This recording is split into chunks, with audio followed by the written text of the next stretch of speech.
मत्ती की पुस्तक में 4 स्थान है जहां यीशु अपने शिष्यों को उनके कम विश्वास के लिए डांटते हैं। मैं चाहता हूं कि आप इन्हें लिख लें क्योंकि आज हम जहां हैं वहां इनका वास्तव में कुछ संबंध है। मत्ती की पुस्तक में 4 स्थानों पर यीशु अपने शिष्यों को उनके अल्प विश्वास के लिए डांटते हैं। सबसे पहले पहाड़ी उपदेश में, जब हम प्रावधान के बारे में चिंता करने लगते हैं और हम कल के बारे में चिंता करने लगते हैं तो वो उन्हें डांटता है। और यही बात यीशु ने मत्ती 6:30 में कही है, परंतु यदि परमेश्वर मैदान की घास को जो आज जीवित है और कल भट्टी में झोंकी जाएगी ऐसा पहनाएगा तो क्या वो न करेगा? क्या वो तुम्हें और अधिक कपड़े नहीं पहनाएगा? तुम क्या हो, अल्पविश्वासी। और ये उन लोगों के लिए फटकार थी जो कल और परमेश्वर के प्रावधान के बारे में चिंता करते हैं। दूसरा स्थान वो है जब वे शिष्य तूफान में फंस गए और उन्हें लगा कि यीशु उनके संकट में शामिल नहीं है। वास्तव में यीशु नाव में सो रहे हैं जब वे तूफान से गुजर रहे थे। मैं केवल शिष्यों को एक समाचार बुलेटिन भेजना चाहता था, बस जाने के लिए वो नाव में हैं, चाहे वो सो रहा है या जाग रहा हो, यीशु आपके साथ है। और ये यही कहता है। उसने उनसे कहा कि हे अल्पविश्वासियों, तुम क्यों डरते हो? तब उसने उठकर आंधियों और समुद्र को डांटा और वो बिल्कुल शांत हो गए। और उसने उनसे कहा, तुम क्यों डरते हो? तुम क्या हो? उसने उन्हें डांटा और वो शांत हो गए। तीसरा स्थान वो था जब पतरस पानी पर चलने के बाद डूब गया।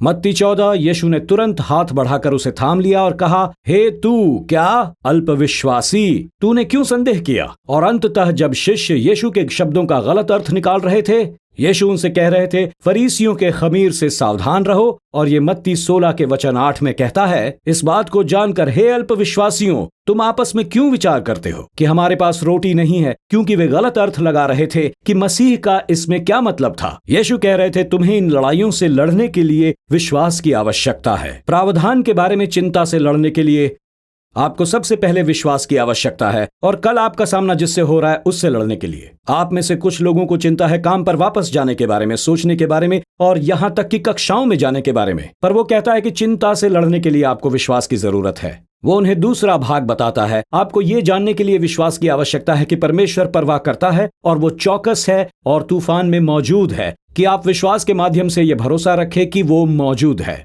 नंबर 3, आपको ये मानने के लिए विश्वास चाहिए कि परमेश्वर आपको आगे बढ़ाना चाहता है, वास्तव में अगला कदम लेने के लिए, तब भी जब आपको लगता है कि जमीन अस्थिर हो और शायद ठोस भी ना हो। जहां तक कि पतरस का सवाल था, वो पानी पर चल रहा था। और अंत में आपको ये जानने के लिए विश्वास चाहिए कि परमेश्वर कब बोलते हैं और कैसे बोलते हैं। जब आप भविष्य में प्रावधान के लिए रुके हों तो कम विश्वास एक बहुत बड़ी समस्या है। तूफान आता है, आपको परमेश्वर की आवाज सुनने की जरूरत है, और यीशु हमें बता रहे थे कि इन सभी चीजों की जरूरत है, खासकर सबसे अंधेरे समय में। हमें चाहिए एक मजबूत विश्वास। अंधकार के समय में दृढ़ विश्वास की जरूरत है। इसे लिख लीजिए। दिखने पर भी परमेश्वर पर विश्वास करना और परिणामों के बावजूद परमेश्वर की आज्ञा का पालन करना ही विश्वास है। मैं इसे फिर से कहूंगा, दिखने पर भी, चाहे हमारे सामने कुछ भी हो, और परिणामों के बावजूद परमेश्वर पर विश्वास करना ही विश्वास है। परिणामों के बावजूद।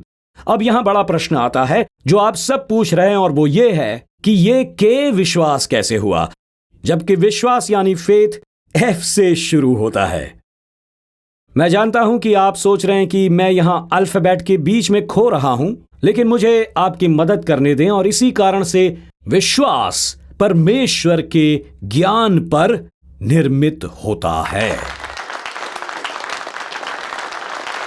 विश्वास बढ़ता है। देखिए, मैंने आपसे कहा था, मैं आज आपको बताता हूं मित्रों, मैं बस आपको बता रहा हूं विश्वास पर बाइबल की विश्व दृष्टि ये है, ये होना चाहिए। समझें कि ये क्या है, इसे ठीक से समझ लीजिए, क्योंकि जब विश्वास थोड़ा होता है तो इसका कारण ये है, या मैं इसे आपसे इस तरह से कहना चाहूंगा, महान विश्वास का एक महान परमेश्वर होता है, छोटे विश्वास का छोटा परमेश्वर होता है। और यही कारण है कि ये सब परमेश्वर के ज्ञान पर केंद्रित और स्थापित है, जिसके बारे में मैं आपको ये वचन बताऊंगा, जिसके प्रति मैं अंधा हो गया था, क्योंकि मेरे पास बहुत सी चीजें थी जो मैं करने जा रहा था, और मुझे पता है कि हर कोई उनमें से कुछ करने जा रहा है। क्या ये परमेश्वर का राज्य है? क्या दयालुता है? आत्मा का फल है? मैंने इसे बच्चों पर करने के बारे में भी सोचा था, लेकिन मैं युवाओं के लिए वाय का इंतजार करूंगा और अगली पीढ़ी से बात करूंगा। लेकिन फिर मैं दूसरे पत्रस में इस पैसेज में गया जिसने मुझे चुनौती दी, और पत्रस उन मसीहियों को लिख रहा है जो कठिन समय, अंधेरे समय में जी रहे हैं। उन्हें मारा जा रहा है और उनके विश्वास के लिए घात किया जा रहा है, और ये उसका आखिरी वचन है। दो पत्रों के बाद वो लिखता है, जो विश्वास में नए हैं। जब आप पत्री कहते हैं तो ये नहीं है, इसका मतलब किसी प्रेरित की पत्नी नहीं, पत्री का अर्थ पत्र है। मुझे ऐसे कहते हुए देखा है, आपके पास मिसेस पत्री या मिस्टर प्रेरित हैं, ऐसा नहीं है।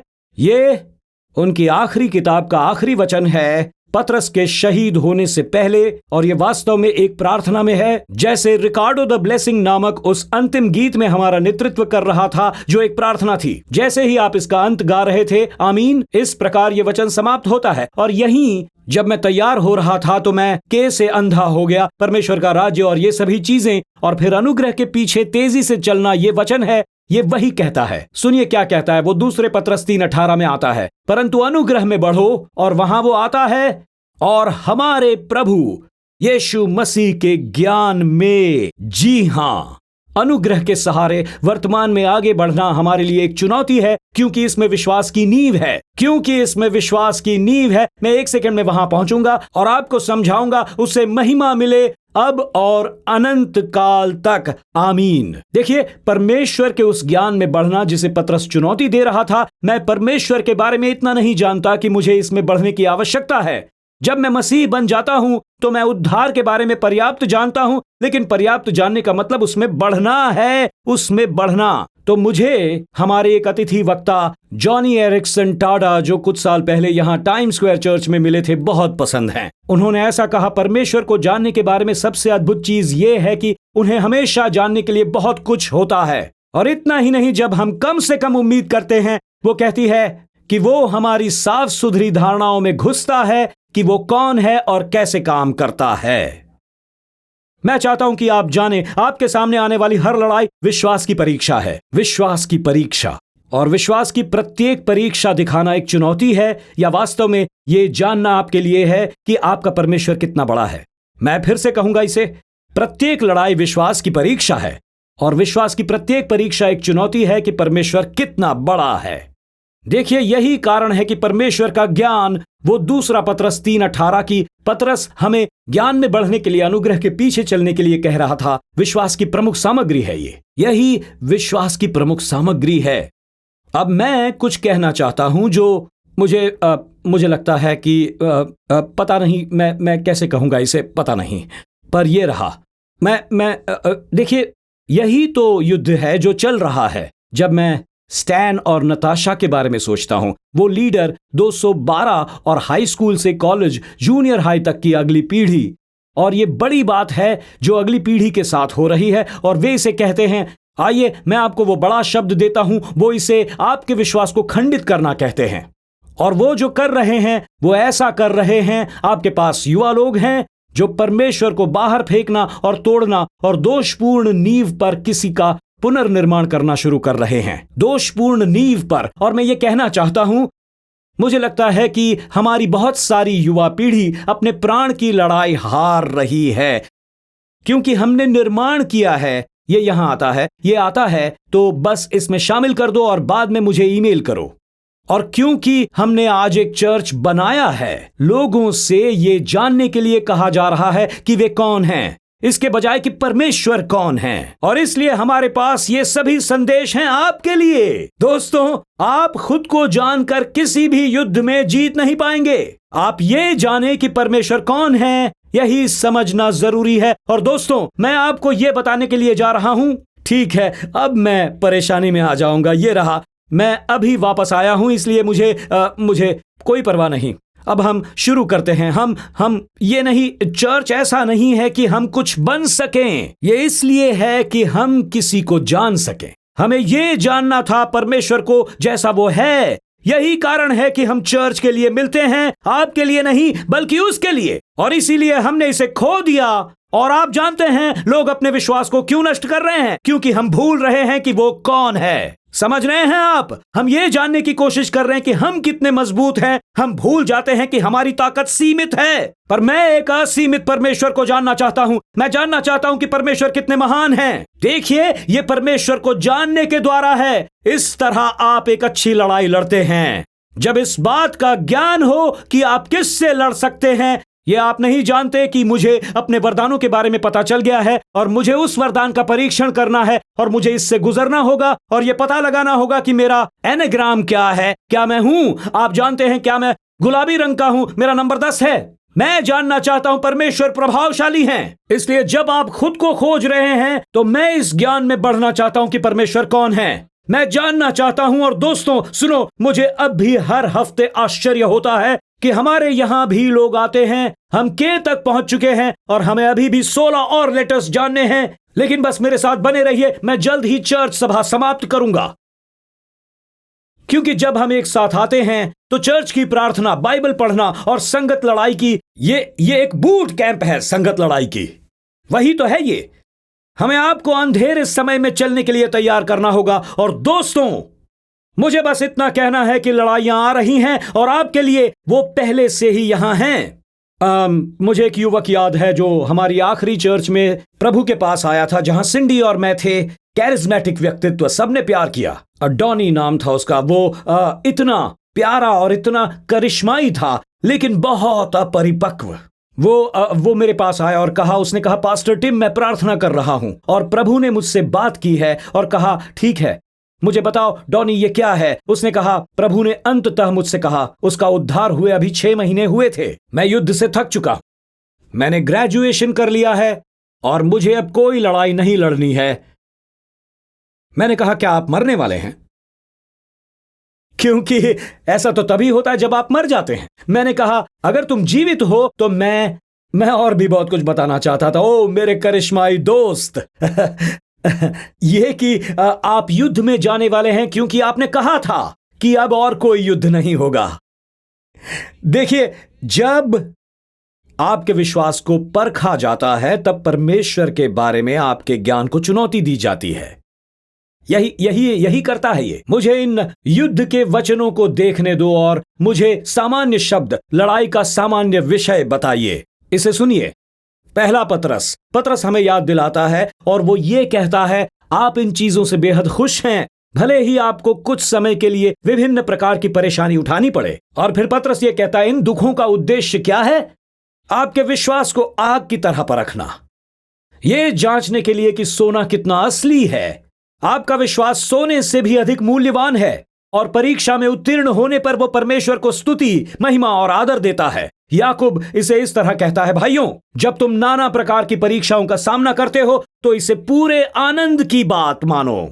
पौलुस ने तीमुथियस को इस तरह की लड़ाई के बारे में बताया और वो पहले तीमुथियस 6:12 में कहता है, विश्वास की अच्छी लड़ाई लड़ो और अंततः यीशु के बारे में सोचें। पतरस से कहा जब वो अपने जीवन के सबसे अंधकारमय क्षणों में प्रवेश करने वाला था, वो कहता है, पतरस, मैंने तेरे लिए प्रार्थना की है। शैतान ने तुम लोगों को मांग लिया है कि गेहूं के समान फटके, परंतु मैंने तेरे लिए विनती की है कि विश्वास जाता न रहे और जब तू फिरे तो अपने भाइयों को स्थिर करना।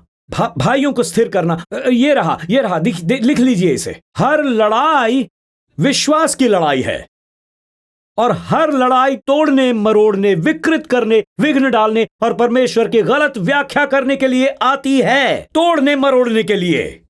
मैं इसे फिर से कहना चाहता हूं, प्रत्येक लड़ाई जिससे आप गुजर रहे हैं वो एक विश्वास की लड़ाई है। और यदि विश्वास की नींव परमेश्वर का ज्ञान है तो उस शत्रु का लक्ष्य, दुष्टात्मा की लड़ाई का उद्देश्य परमेश्वर कौन है उसको गलत समझना, तिरछा करना, बाधित करना होता है।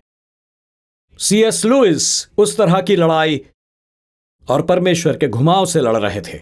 उनकी पत्नी उनकी आंखों के सामने कैंसर से मर रही थी, जॉय डेविडमैन। उन्होंने उससे शादी की, उसके कुछ बच्चे थे, वो एक विधवा थी। और इस कहानी की किताब में विवाह के तुरंत बाद जॉय का कैंसर पता चलता है और C.S. लुइस की पुस्तक अ ग्रीफ ऑब्जर्व्ड में पता चलता है। ये इनमें से एक साहित्य के सबसे कच्चे टुकड़ों में से एक, क्योंकि इसे प्रकाशित नहीं किया जाना था। यह उनका जर्नल था कि वो क्या चीज से गुजर रहे थे जब वो देख रहे थे। C.S. लुइस, एक विश्वासी, ये व्यक्ति जो विश्वास में आता है, इनके लेखन ने बहुतों को प्रभावित किया है। लेकिन यही विश्वास की लड़ाई आती है। याद रखें, विश्वास की लड़ाई कौन सी लड़ाई? ये परमेश्वर कौन है, इसे तोड़ मरोड़ कर पेश करने, विघ्न डालने और गलत व्याख्या करने की बात आती है। उनकी पत्रिका से ये शब्द सुनिए। मैं चाहता हूं कि आप इसे देखें, मैं चाहता हूं इसकी आप तस्वीर ले लें, क्योंकि ये बहुत महत्वपूर्ण है। सुनिए क्या कहता है ये। जब वो अपने सबसे बुरे समय में अपने विश्वास की लड़ाई में थे, तो वो अपनी पत्रिका में इसी तरह से लिखते थे। जब शैतान गलत व्याख्या करने की कोशिश कर रहा है कि परमेश्वर कौन है, उन्होंने लिखा, ऐसा नहीं है कि मुझे परमेश्वर में विश्वास करना बंद करने का बहुत खतरा है। असली खतरा उसके बारे में ऐसी भयानक बातों पर विश्वास करने से है।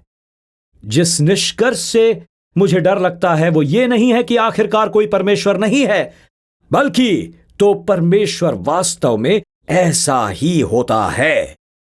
देखा कैसा है ये है विश्वास की लड़ाई, और वो उससे जूझ रहे हैं। अपनी पत्नी को कैंसर से जूझते हुए देख रहे हैं। दुश्मन वो उस विश्वास की लड़ाई को गलत समझने और उसके साथ खिलवाड़ करने की कोशिश कर रहा है।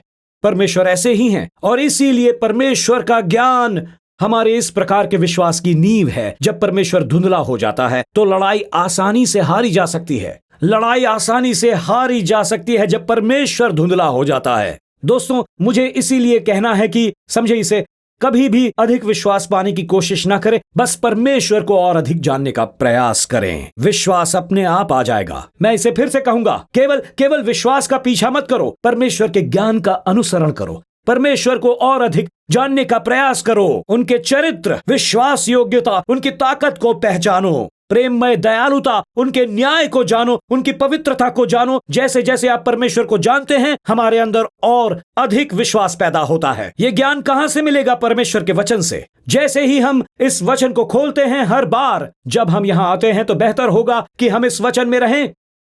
पिछले रविवार मैं यहां नहीं था क्योंकि मैंने अपना वादा निभाया। मैंने 3 साल पहले किसी से किया था, और यह वादा था कि मैं बहुत आभारी हूं। हमारे जनरल ओवरसीयर पास्टर कार्टर यहां थे। परमेश्वर का शुक्र है, मैं बहुत आभारी हूं हर बार जब वो मंच पर खड़े होते हैं। तो ये फ्रांस में एक कार्यक्रम में बोलने का वादा था, और लोगों ने मुझसे पूछा कि यह कैसा था।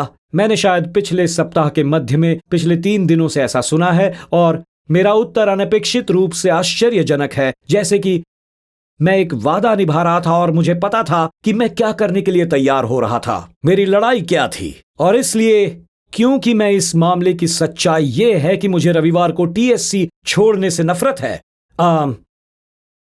TSC, वो भी रविवार को। दुनिया में ऐसी कोई जगह नहीं जहां मैं रहना चाहूंगा रविवार के दिन सिर्फ यहां TSC में। मैं कह रहा हूं यहीं रहूंगा और कहीं नहीं।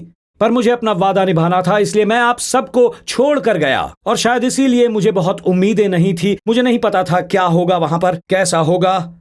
पर दोस्तों, मैं आपको बता रहा हूं, जब मैं इस जगह पर गया तो वहां करीब 2500 युवा लोग थे, किशोर और युवा। हम हाई स्कूल से कॉलेज तक ये जगह भर गई थी। और मुझे आपको बताना होगा, मुझे नहीं लगता कि अमेरिका और यूरोप दोनों में मैंने अगली पीढ़ी में कभी ऐसी कोई भूख देखी हो। युवा और अगली पीढ़ी में मैं आपको बताता हूं। मैंने जेनिफर की ओर देखा। कॉयर में अपना हाथ हिलाओ, देखिए जेनिफर फ्रॉम पेरिस। और मैंने जेनिफर की ओर देखा और बस इतना ही कहा, मुझे पेरिस के लिए उम्मीद है। मैंने कहा, जब मैंने अगली पीढ़ी आपकी देखी और मैंने शनिवार की रात इन युवाओं को परमेश्वर को पुकारते हुए देखा, उन्होंने मुझसे यही पूछा। उन्होंने कहा, क्या आप ये ABC करेंगे जो आप न्यूयॉर्क में TSC में करते हैं? मैंने कहा, मैंने बस वैसा ही किया जैसा करता हूं। हमारे पास पूरा वीडियो है उसका, प्रार्थना करते हुए फ्रेंच में। मैंने इसे हमारे कुछ बुजुर्गों को भेजा भी। हमने 600 युवा लोगों को दोबारा जन्म लेते हुए देखा। 600 युवा लोग। फिर उन्होंने रविवार रात को लगभग 2 बजे तक पवित्र आत्मा के लिए, बपतिस्मा के लिए प्रार्थना की। और मेरा दिल बस जाने के लिए बेकरार था। और परमेश्वर जो वहां कर रहे थे फ्रांस में, मेरा मानना है कि परमेश्वर आपके देश में कुछ शक्तिशाली करने के लिए युवाओं की एक पीढ़ी तैयार कर रहे हैं। अद्भुत देश। क्या यहाँ कोई फ्रांस से है? क्या आप अपना हाथ उठाएंगे प्लीज? वहां एक और वहां है। मैं सुनिश्चित करना चाहता हूं कि मैं किसी को मिस ना करूं। एक वहां पर है, एक वहां पर, एक और वहां पर है। परमेश्वर फ्रांस में कमाल कर रहे हैं। मैं ये दिल से कह रहा हूं, जब मैंने देखा कि 600 युवा जवाब देने के लिए नीचे आए, एक बदलाव के लिए जवाब देने के लिए, मुझे पता था कि मैं वहां क्यों था। मैं जानता था कि परमेश्वर ने मुझे वहां क्यों बुलाया। मुझे अपेक्षा भी नहीं थी। लेकिन जैसे ही हम वहां से निकल रहे थे, हमने ज़ुरिख, स्विट्जरलैंड की उड़ान भरी, क्योंकि वो जगह थी जहां वो स्थान था। हमने ज़ुरिख के लिए उड़ान भरी और सिंडी और मैं सिक्योरिटी से गुजर रहे थे। और जैसे हम सिक्योरिटी पार करके निकल रहे थे, हमसे कुछ ही फीट दूरी पर ड्यूटी फ्री स्टोर पर सिगरेट के सैकड़ों डिब्बे रखे हुए थे। सैकड़ों। ड्यूटी फ्री स्टोर पर सैकड़ों। तो बाहर निकलते ही वहां आपको सिगरेट, स्विस चॉकलेट्स और परफ्यूम के ठीक सामने मिलेंगे भारी मात्रा में सिगरेट के बक्से। और सिंडी ने मेरी ओर देखा और उसने कहा, वो आश्चर्यजनक है। जितने बड़े ब्रांड्स थे उतने बड़े अक्षर धूम्रपान जानलेवा है। स्मोकिंग किल्स, बहुत बड़े अक्षरों में।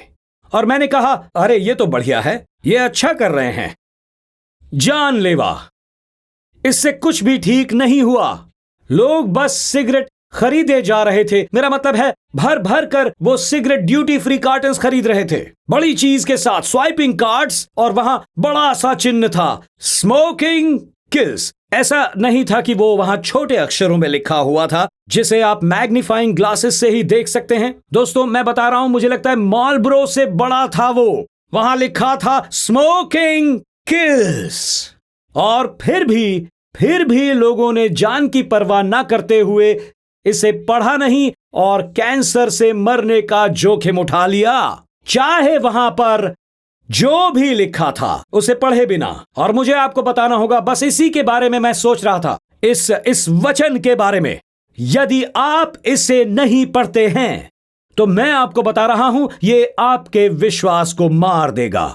मैं आपको अभी बता रहा हूं, मैं आपको बता रहा हूं, यदि आप सोचते हैं कि रविवार और कभी कभी मंगलवार को आपको कठिन समय से निपटने में मदद मिलेगी, तो आपको जानना होगा कि परमेश्वर कौन है। आपको परमेश्वर के ज्ञान का एक ताजा कोर्स प्राप्त करना होगा। और वो कहता है, जब यह आपके पाठ्यक्रम और आपके हर दिन का हिस्सा नहीं है, तो मैं आपको बता रहा हूं, हजारों चीजें आपके दिमाग को भरने और गलत समझाने की कोशिश कर रही हैं कि परमेश्वर कौन है। लेकिन मैं यहां आपको बताने आया हूं कि एक ऐसी जगह है जहां अगर हम नहीं पहुंचे, इस किताब को नहीं खोला, तो वो जानलेवा होगा। तो हर पोप को मुझे नहीं फर्क पड़ता अगर आप देश में या दुनिया में एक लीडर हैं, और यही हम उपदेश देते हैं, यही है जो हम करते हैं, पढ़ते हैं, सुनते हैं और सुनाते हैं, जमीन पर टिके रहने के लिए। यहीं पर यही सब होता है। D.L. मूडी ने कहा, मैंने अपनी बाइबल बंद कर दी और विश्वास के लिए प्रार्थना की, लेकिन अब मैं अपनी बाइबल खोलता हूं और पढ़ने लगता हूं और विश्वास बढ़ने लगता है। जी हां, विश्वास के लिए प्रार्थना मत कीजिए, आप विश्वास में बढ़िए। और यह वचन से शुरू होता है। कैसे पास्टर टिम? सुनिए, रोमियो 10:17, विश्वास आता है सुनने से। जितना अधिक हम इस पुस्तक को पढ़ते हैं, उतना अधिक हम परमेश्वर को जानते हैं और उतना ही अधिक हमारा विश्वास मजबूत होता है। देखो, विश्वास आता है जैसे ही आप परमेश्वर के स्वयं के प्रकाशन पर प्रतिक्रिया करते हैं। जैसे ही आप इसे खोलते हैं और कुछ देखते हैं, आप आगे बढ़ रहे हैं। सच में विश्वास बढ़ना शुरू हो जाता है, क्योंकि जब आप परमेश्वर के बारे में अपने ज्ञान में बढ़ते हैं, तो आप अपने विश्वास में भी बढ़ते हैं। अब इसे अपने ध्यान में रखिए, बाइबल कभी नहीं कहती कि केवल विश्वास करो, बल्कि प्रभु यीशु पर विश्वास करो। यह कभी नहीं कहती कि विश्वास रखो, बल्कि परमेश्वर पर विश्वास रखो। तो क्योंकि यदि आप विश्वास के विषय को हटा देते हैं, तो यह सिर्फ एक भावना है, सिर्फ एक भावना। यह एक सामान्य आशा या दृष्टिकोण है। विश्वास अपना विकास और शक्ति उसी में पाता है जो उसके पास है। विश्वास रखो। दोस्तों, ऐसा नहीं है कि मुझे विश्वास नहीं है, मुझे परमेश्वर पर विश्वास है, मुझे भरोसा ही नहीं, मुझे यीशु पर विश्वास है, क्योंकि बाइबल का विश्वास हमेशा उसके विषय पर निर्भर करता है। इसीलिए सुनिए, आप कर सकते हैं। मुझे इसे इस तरह सामने रखने दीजिए। अगर मुझ में छोटा विश्वास है लेकिन मोटी बर्फ है, तो मैं जमे हुए तालाब को पार कर सकता हूं। लेकिन अगर मुझे बहुत विश्वास है और मैं पतली बर्फ पर हूं, तो आप मर जाएंगे। इसीलिए यीशु ने कहा, भले ही तुम्हारे पास थोड़ा सा विश्वास हो, थोड़ा सा भी, परमेश्वर मोटी बर्फ है, परमेश्वर मोटी बर्फ है। आप आज उस चीज को पार कर सकते हैं और बस परमेश्वर जाता है, मैं काफी अच्छा हूं, मैं काफी अच्छा हूं, इतना अच्छा कि आपको बस ये सुनिश्चित करना है कि आपका विषय और आपका ध्यान उस पर रहे। आपका विश्वास उतना ही महान है जितना परमेश्वर पर आपका विश्वास। वो हमारे विश्वास का विषय है। यीशु के बिना विश्वास, परमेश्वर के बिना विश्वास बिल्कुल भी विश्वास नहीं है। ये किसी काम का नहीं है और ये इसी के लिए लड़ाई है, ये इसी चीज की लड़ाई है। तो शैतान हमारे विश्वास पर कैसे हमला करता है? याद रखिए, हमेशा गलत अर्थ निकालने और परमेश्वर को लेकर गड़बड़ी करने और परमेश्वर कौन है ये बाइबल के दृष्टिकोण को बाधित करने से यह शुरू होता है। बाइबल दृष्टिकोण को बाधित करने से। अब मैं आपसे बात करता हूं कि इस समय के अंधेरे में चलने का क्या मतलब है। ये वही हिस्सा है जहां मुझे चुनौती मिली थी। मैं चाहता हूं कि आप मेरे साथ यशाया अध्याय 50 की ओर चलें और यही कारण है कि यह महत्वपूर्ण है। यह रहा, यह विश्वास का हिस्सा है। इन अंतिम दिनों में यह वो हिस्सा है जिसने मुझे चुनौती दी थी। जब मैं पतरस के वचन पर आया तो मेरा दिल सीधे यशाया अध्याय 50 पर चला गया। तुम में से कौन है जो यहोवा का भय मानता है और उसके दास की बातें सुनता है, जो अंधियारे में चलता हो? जी हां, जो अंधियारे में चलता हो और उसके पास ज्योति ना हो, वो यहोवा के नाम पर भरोसा रखे और अपने परमेश्वर पर आशा लगाए रखे। तुम में से कौन है जो यहोवा का भय मानता हो? वो अपने सेवक की बात मानता है, वो यहोवा के नाम पर भरोसा रखे और अपने भरोसे पर भरोसा रखे। तुम सब जो आग सुलगाते हो, वो आपके आग के विषय के बारे में बात करता है। और ये तब होता है जब आप विश्वासी नहीं बल्कि स्वयं किसी स्थिति से बाहर निकलना चुनते हैं और आपकी अपनी जलाई हुई आग में ये आप अपने आप को एक अंधेरी स्थिति से बाहर निकालने की कोशिश कर रहे हैं। ये तुम्हें मेरे हाथ से मिलेगा, तुम पीड़ा में पड़े रहोगे। देखिए, यही बात मुझे कंफ्यूज कर रही है क्योंकि मैं चाहता हूं कि आप देखें कि अंधेरे में कौन है। हम इसे एक बार और पढ़ते हैं। यही मुझे कंफ्यूज कर रहा है। तुम में से कौन है जो यहोवा का भय मानता और उसके दास की बातें सुनता है, जो अंधियारे में चलता हो और उसके पास ज्योति ना हो?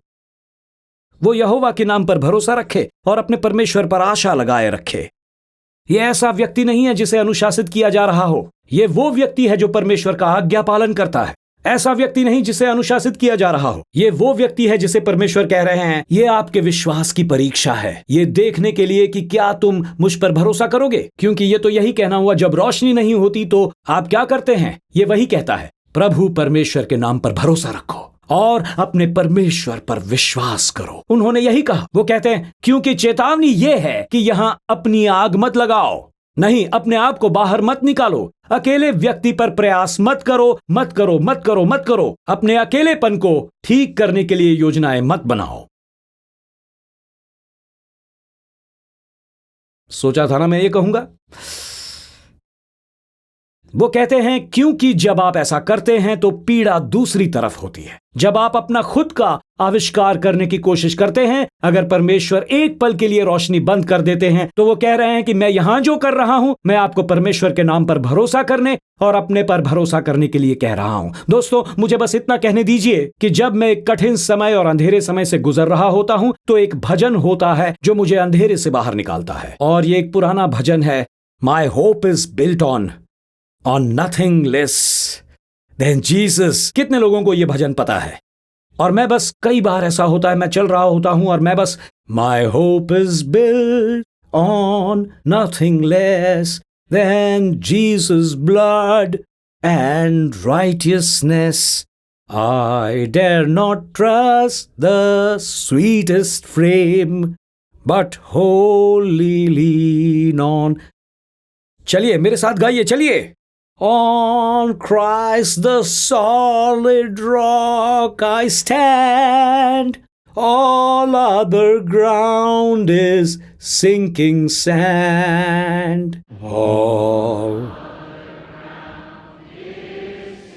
Okay, लेकिन जहां मैं वास्तव में गाता हूं, वो हिस्सा जो मैं जोर से गाता हूं, वो हिस्सा, When darkness ceases to hide his face, I rest on, वाह, in every high, चलिए इसे मेरे साथ जोर से गाइए।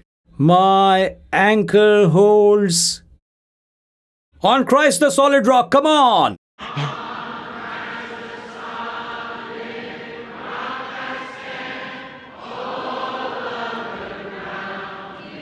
sinking sand. All other ground is sinking sand. Hallelujah. जब अंधेरा अपना चेहरा छुपाने लगता है, ये गलत अर्थ निकालने वाला हिस्सा है। ये लड़ाई है, क्योंकि अंधेरा यही करता है जब परमेश्वर आपको उस अंधेरी जगह में डालता है। ये एक परीक्षा है, विश्वास की लड़ाई। ये विश्वास की लड़ाई है, और लड़ाई ये कि मैं नहीं देखता कि आप कौन हो, इसलिए मुझे भरोसा करने के लिए बुलाया गया है। ये नहीं कि मैंने अपने बारे में क्या सीखा है, बल्कि मैंने आपके बारे में क्या सीखा है। मेरी बात सुनिए, मेरी बात सुनिए ध्यान से। हर कोई जो आपके बारे में सब कुछ जानना चाहता है, मुझे आपकी मदद करने दीजिए। ये रहा, आप किसी के भी माध्यम से आपको प्राप्त कर सकते हैं। ठीक है, आप में से कुछ नाराज हैं, तो मैं इसे फिर से कहना चाहूंगा उसी तरह से। आप किसी के माध्यम से नहीं मिल सकते हैं, लेकिन मैं किसी ऐसे व्यक्ति को जानता हूं जो मुझे हर एक लड़ाई से निकाल सकता है जिससे मैं गुजरता हूं, क्योंकि जब अंधेरा अपना चेहरा छुपाता है, मैं हर ऊंचे और तूफानी दौर में उसके अपरिवर्तनीय अनुग्रह पर भरोसा करता हूं। हर ऊंचे और तूफानी दौर में, हालेलुया, मेरा लंगर आड़ के भीतर टिका हुआ है। जब लाइट चली जाती है तो आप क्या करते हैं? जब हम अंधेरे में होते हैं और अपना रास्ता नहीं देख पाते, तभी हमें याद रखना होता है हमने बूट कैंप में क्या सीखा। परमेश्वर का ज्ञान। हमने इस वचन में जो अध्ययन किया है, मेरा मन फिर से चला गया। सबसे सुशोभित ओलंपिक एथलीट माइकल फेल्प्स, तैराक, 28 मेडल्स और उनमें से 23 गोल्ड मेडल्स। लेकिन मेरी पसंदीदा गोल्ड मेडल की कहानी बीजिंग में जो हुआ वो है। अब उनके कोच बॉब बोमन, उन्होंने बड़ी प्रतियोगिताओं में जाने से पहले फेल्प्स को पूल, उनके स्ट्रोक और सब कुछ का इतना ज्ञान दिया। उस बड़ी प्रतियोगिता में वो जाएं उससे पहले बॉब बोमन उन्हें ज्ञान देते हैं। उन्होंने कहा Bob Bowman University of Michigan में कभी कभी उनकी प्रथाओं को नष्ट कर देते थे। वो प्रथाएं, उन्होंने कहा कि वो अपने चश्मे में पिन होल लगा देते और छेद कर देते, इसलिए जब वो कूदे तो उसमें पानी भरने लगे तो पानी शुरू होने पर उसे तैरना सीखना पड़े। उसने कहा कभी कभी जब वो कूदता था तो वो लाइट बंद कर देता था और नेटेटोरियम में बिल्कुल अंधेरा हो जाता था, और ऐसे में उन्हें कूदकर उसे खत्म करना होता था ताकि वो पूल को अच्छे से जान सके, कितने स्ट्रोक्स होंगे, दीवार कब आएगी और उन्हें फ्लिप टर्न कब करना होगा। यहां तक कि लाइट बंद होने पर भी वो परिचित था, क्योंकि उसने बार बार इतना अभ्यास किया था। पूल का ज्ञान, स्ट्रोक का ज्ञान, कोर्स का ज्ञान, हर चीज का उन्होंने इतना ज्यादा अभ्यास किया था कि जब वो तैर रहा था उसे पता था क्या हो रहा है। ठीक है, आप में से कुछ समझे, वो महिला और वो लड़का समझ गए, लेकिन क्या वो जानते हैं 10 बजे हैं, कभी कभी 1 बजे का समय भी जल्दी होता है, लेकिन हम यहां हैं। तो वो माइकल को अंधेरे में प्रशिक्षित करता कि जब आप कुछ भी न देख सके तो कैसे तैरना है, जब अंधेरा बढ़ने लगता है। और फिर बीजिंग में ऐसा हुआ, बीजिंग ओलंपिक्स में ऐसा ही हुआ। सुबह 9:56 पर फेल्प्स शुरुआती ब्लॉक के पीछे खड़े थे, अपने पैर की उंगलियों पर खड़े थे, और जब अनाउंसर ने उनका नाम कहा तो फेल्प्स ब्लॉक पर खड़े हो गए और वही किया जो वो 12 साल की उम्र से करता रहा है। जैसे वो अपना हाथ मारता था 3 बार पूल में कूदने के लिए तैयार होने पर। और माइकल फेल्प्स ने कहा कि जैसे ही वो पानी में उतरा, उन्हें पता चल गया कि कुछ गड़बड़ है। उनके चश्मे में नमी भरने लगी।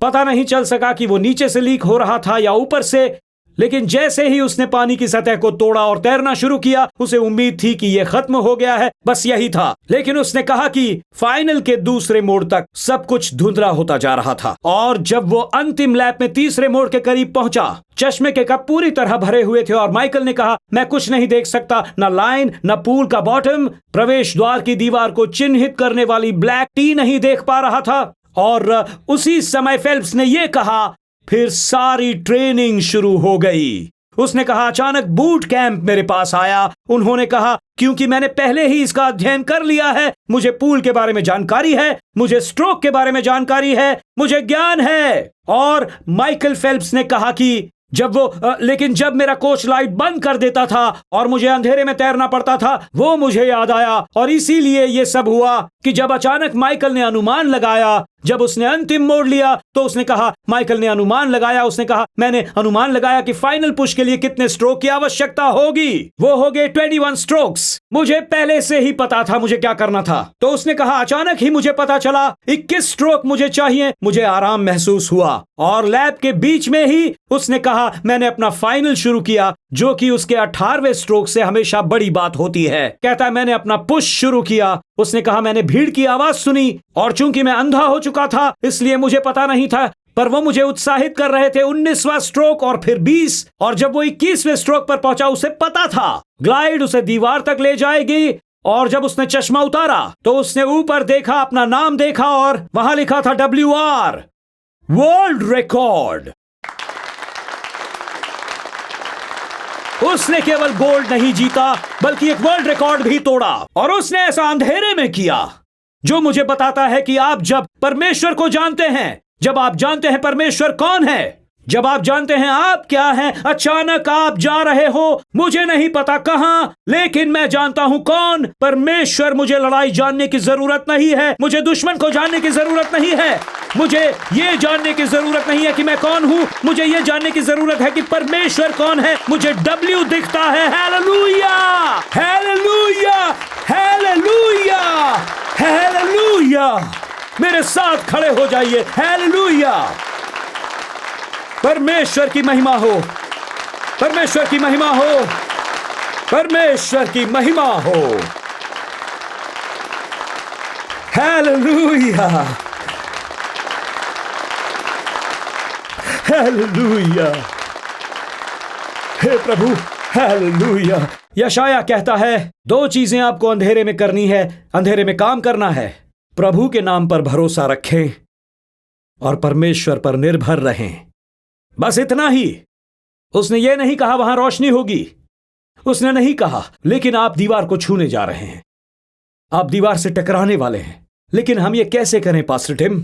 आपको यह जानने की जरूरत नहीं कि कितने स्ट्रोक हैं, आपको पता भी नहीं किस स्ट्रोक हैं, आपको बस ये करना है। वो विश्वास योग्य है, वो अच्छा है, वो मुझसे प्यार करता है, वो मेरा पिता है। और वहां आप 18वें स्ट्रोक पर हैं, और फिर आप जाओ, आप वहां बैठो।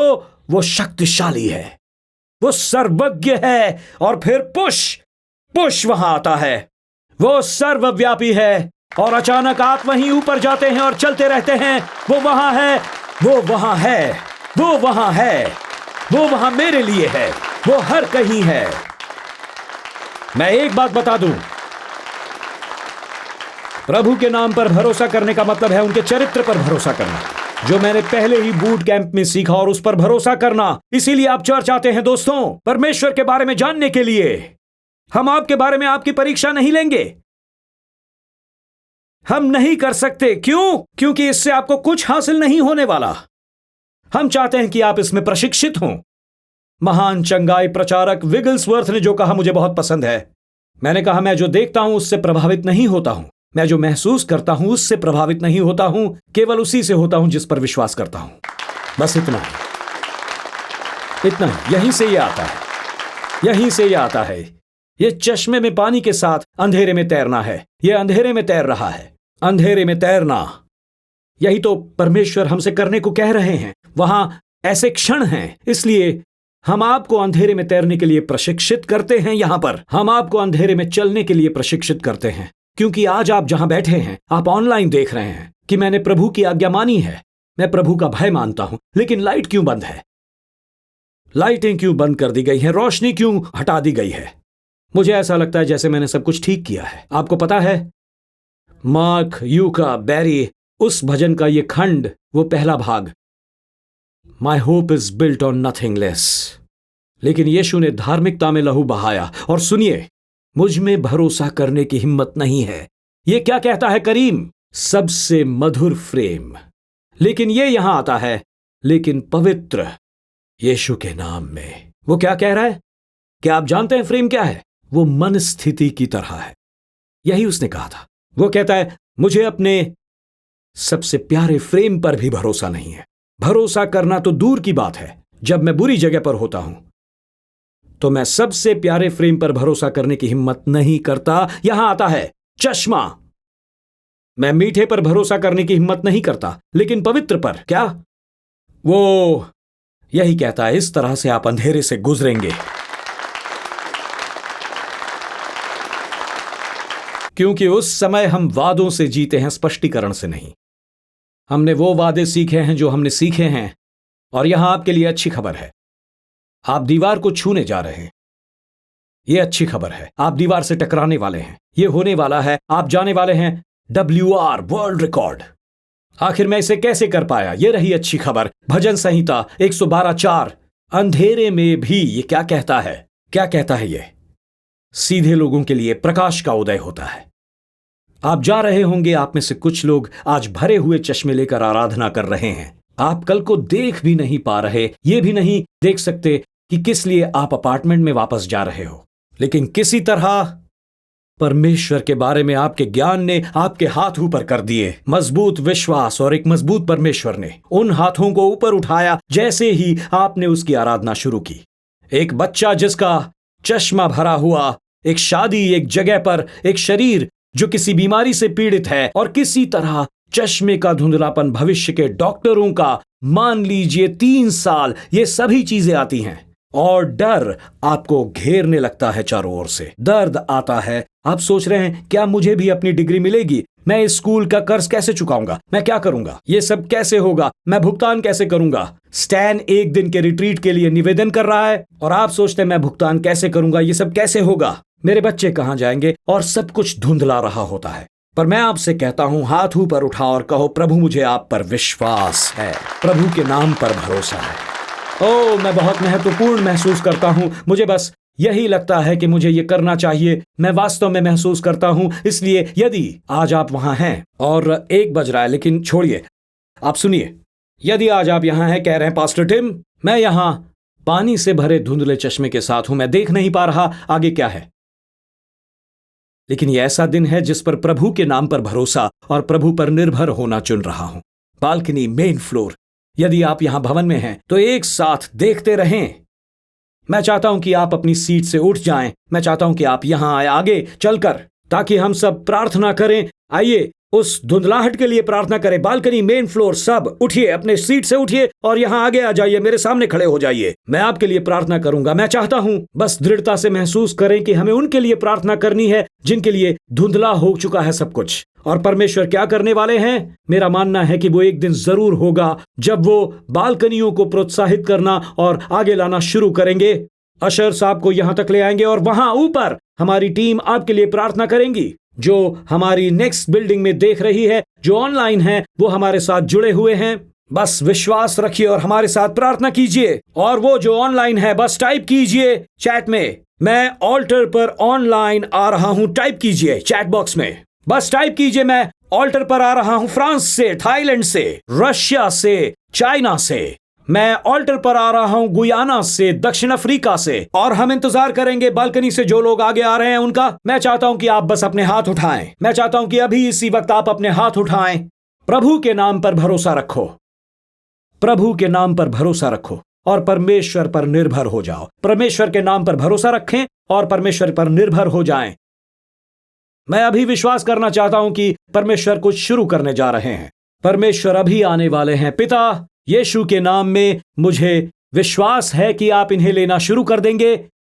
ऐसा लग रहा है जैसे वो तैर रहे हैं, कहीं नहीं जा रहे हैं, लेकिन अभी आप परमेश्वर का एक नया ज्ञान पाने जा रहे हैं। परमेश्वर विश्वास योग्य हैं, पवित्र हैं, महान और सक्षम हैं। वो सर्वज्ञ हैं, सर्वव्यापी हैं, सर्वशक्तिमान हैं। मैं प्रार्थना करता हूं कि बूट कैंप में वापस जाएं, कि वचन उनके दिमाग में आए। और पिता, कि जब वे अंधेरे में तैर रहे हों और जब वे अंधेरे में चल रहे हों, और पिता उन्हें एहसास दो कि वो सिर्फ विश्वास की परीक्षा है और विश्वास की लड़ाई है। जान लीजिए कि परमेश्वर अभी भी अच्छा है, यहां तक कि जब रोशनी चली जाती है तब भी, जब अंधेरा हो जाता है तब भी परमेश्वर अच्छा है, दयालु है। ओ परमेश्वर, मैं अभी ये प्रार्थना करता हूं कि आप यहां आने वाले इन अनमोल लोगों को छूना शुरू कर दें। ये एक क्षण है, ये ऐसा क्षण है जब आप फिर से आशा देना शुरू करने जा रहे हैं, फिर से आशा, पुनः आशा है, पुनः आशा है, पुनः आशा है। चर्च, ये आशा का दिन है। हे परमेश्वर, आपके बारे में उनका ज्ञान बढ़ाकर उनका विश्वास बढ़ाएं। Oh hallelujah. वो दीवार, अंतिम लाइन बहुत दूर महसूस होती है, लेकिन परमेश्वर, मैं आज प्रार्थना करता हूं कि उन्हें सहन शक्ति दें, उन्हें चलने दें और वहां पहुंचने दें। हर तरीके को जानते हुए हर कदम पर परमेश्वर उनके साथ हैं, परमेश्वर उनके साथ चलते हैं। यही वो दिन है। Hallelujah, hallelujah, hallelujah. ओ प्रभु परमेश्वर, हम आपके नाम को धन्य कहते हैं। मैं रिकार्डो से किसी चीज में उनका नेतृत्व करने के लिए कहता हूं, लेकिन मैं चाहता हूं कि हम बस आराधना करें। मैं चाहता हूं हम क्या कर सकते हैं। मुझे पता है इस मामले में एक टूटे हुए रिकॉर्ड की तरह हम हैं। क्या हम कर सकते हैं how great is our God? क्या हम सिर्फ ये गाना शुरू कर सकते हैं? मुझे पता नहीं फ्रेंच में उन्होंने क्या गाया, अंग्रेजी में हम गाते हैं, क्योंकि ये परमेश्वर का ज्ञान है। वो कौन है और आप जानते हैं वो जैसा कि हम गाते हैं। आइए वर्स से शुरू करते हैं। हम शुरू करते हैं the splendour of the king. गाइए, मेरे साथ गाइए। Clothed, This is the knowledge of God part. This is going to get you ready for the swim. Listen to the second part. Listen, sing it now. He wraps himself. Hallelujah. Darkness tries to hide. This is how big God is and trembles. Hallelujah. Come on, lift those hands and voices.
जैसे ही हम इन अगले कुछ मिनटों में बंद करेंगे, आप में से कुछ परमेश्वर से दूर चले गए हैं।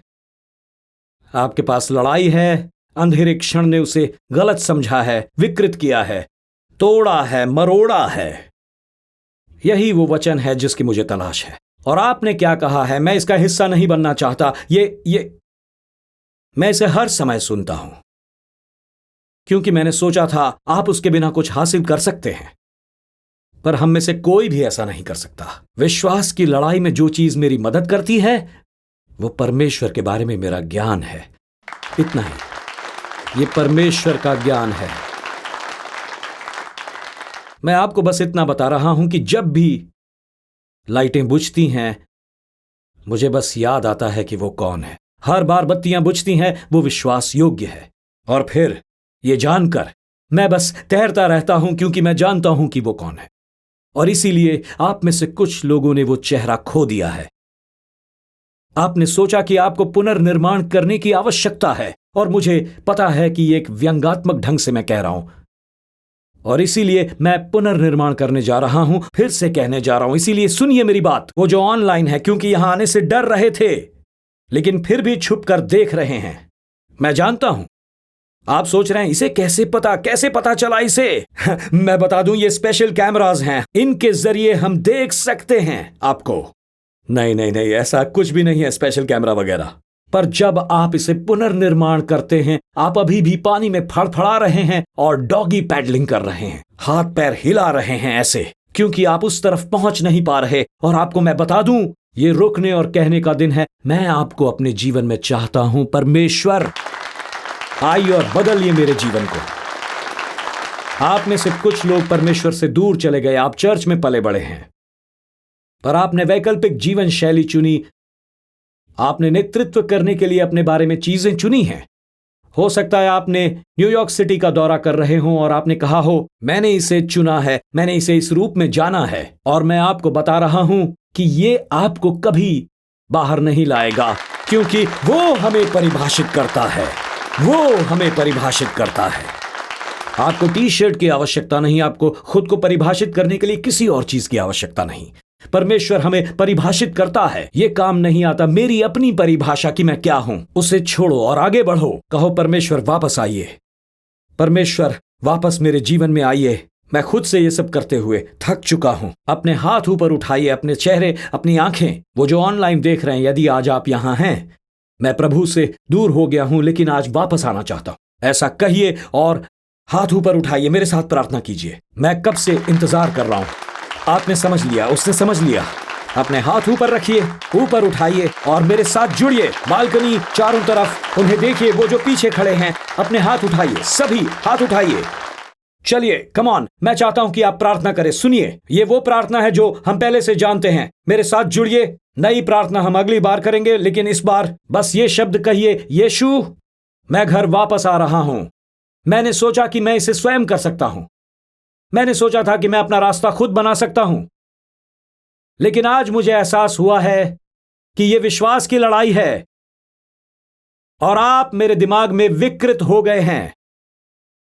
शत्रु आपको छोटा बनाने में पूरी तरह से सफल हो गया है, लेकिन आज मुझे महसूस हुआ परमेश्वर महान है, परमेश्वर शक्तिशाली हैं और परमेश्वर मेरे लिए हैं। आज मेरी घर वापसी हो रही है। आपकी संतान की तरह मैं आपकी खुली बाहों को महसूस करता हूं और आज उद्धार का दिन है। आज नवीनीकरण का दिन है और धन्यवाद यीशु, आपने मुझे यीशु के नाम में कभी नहीं छोड़ा। और सभी ने कहा आमीन और आमीन। अब तालियां बजाइए।